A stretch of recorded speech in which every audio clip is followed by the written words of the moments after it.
السلام عليكم ورحمة الله وبركاته. هدي الله إدمو waxaynu sharixi doonaa sida aynu viruska uga saari lahayn mobilekaaga. Marka koowaad waxaynu yeelaynaa waxa la yiraahdo aynu tagaynaa Google Play Store-ka, waxaan soo roganaynaa AVG antivirus. Waxaan soo roganaynaa AVG antivirus ayaan soo roganaynaa AVG antivirus. Waayahay for Android ayaa ku qoraysaa ka u sareeyo weeye waa ku soo duubanaysaan waa ku soo duubanaysaan marka ku soo duubataan waxa ku dhufanaysaan barta ay ku taalo scan gareynaysaan mobilka ku scan gareynaysaan marka wuxuu ku fiican yahay bahalkani marka koowaad isaga ayaa soo qabanaya wuxuu soo qabanayaa wax alla wixii virus ah uu inoo soo qabanaya isaga marka soo qabanaya wax alla wixii virus ah isaga ku soo qabanaya marka oo ku soo qabto resolve ayaa dhahaysa marka uu dhameystiro wuxuu ku soo saaraya daaqada yar eega halkan idin taala waxa dhahaysaan scan kadibna waxaad eegaysaa waxa la yiraahdo wifi-ga waa scan gareyn kartaa waa kan waxa scan gareyn kartaa clean chunk fileska RAM-ka internet waa taabanaysaan scan-kan waa ku dhufanaysaan hadhow marka waxa jira oo dhan isaga ayaa ka saaraya wax alla wixii jira isaga meesha ka saaraya oo ka tuuraya kaas waa point-ka koowaad. Point-ka labaad ee aan sameynayno ee naga doonayo waxa weeye inaan gacanteena ula tagno telefoonkeena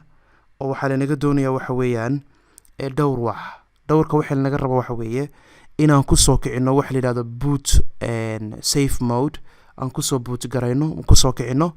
hal mar ayaa taabanaysa telefoonka barta laga damiyo hal mar baa taabanaysa kadib daaqadaas ayaa ku soo baxaysa kan barta power off ta ayaa cadaadinaysa marka saas oo cadaadinaysa maxaa ku soo baxday markiiba safe mode markay ku soo baxdo hal mar baa hadana safe mode saa ugu dhufanaysa hal mar ayaa safe mode saa ugu dhufanaysa dhag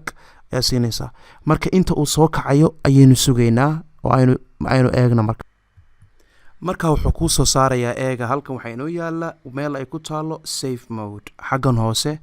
maxaa ku qoran safe mode ayaa ku qoran waxaan ku soo kicinay safe mode marka faa'iidadu waxa weeyaan inaan ka saari karno waxaynu taginaa meel aynu ula tagi karno haddii tusaale ahaan ciladi ay jiraan oo ay virusku mas'uul ka yahay viruska waynu ignore garaynay waynu iskaga tagnay hadda viruska isma naqaano because file kasta waxbaan ka bedeli karnaa waxaynu taginaa marka settingka ayaynu taginaa settingka markaynu tagno telefoonku clean ayuu egyahay waxaynu taginaa barta ay ku taalo security ama biometrics and security ayaa tagiysaan ama security marka ugu soo horeysa apps ayaynu tageynaa intaynan security tagin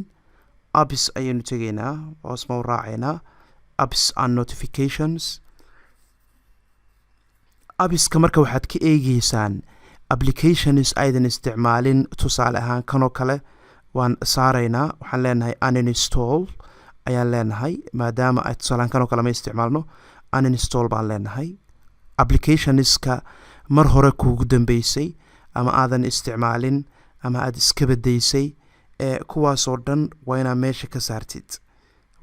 ka saartid because data ay cunayaan wax walba ay cunayaan waa inaad uninstall garaysid marka kuwaas oo dhan waxaa baaraysaa every application oo hore u jiray oo dhan waa tuuraysaa markaa oo aadan isticmaalaynin baan ka wadaa midkaadan isticmaalaynin oo dhan waa tuuraysaa uninstall baan leenahay marka every app saasaad ku wadaysaa tusaale hadda back baan leenahay kanoo kale kii oo mid kale aan tagaynaa okay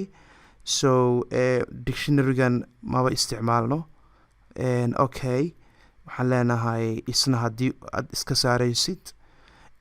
okay saasaad ugu wadaysaa ilaa iyo marka ugu dambeysa aad waxaba ka saarto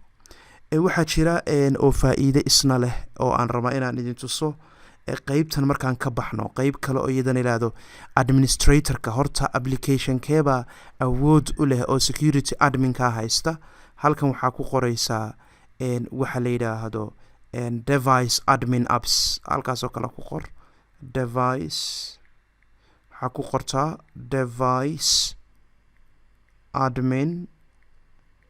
admin intaa ku qor waa deviceska haysta adminka ka haysta applicationkeena so kaas ayaan soo baxay kaasaan ku dhufanaynaa device admin apps ayaan ku dhufanaynaa haddii aad weydo halkaasaa laga sii geli karaa biometric security other security settings halkaasaa laga heli karaa so kaasaan double click siinaynaa waayahay halkanaan sii gelinaa device admin apps ayaan sii gelaynaa device admin apps so hal application ayaa haysta waxa la yidhaahdo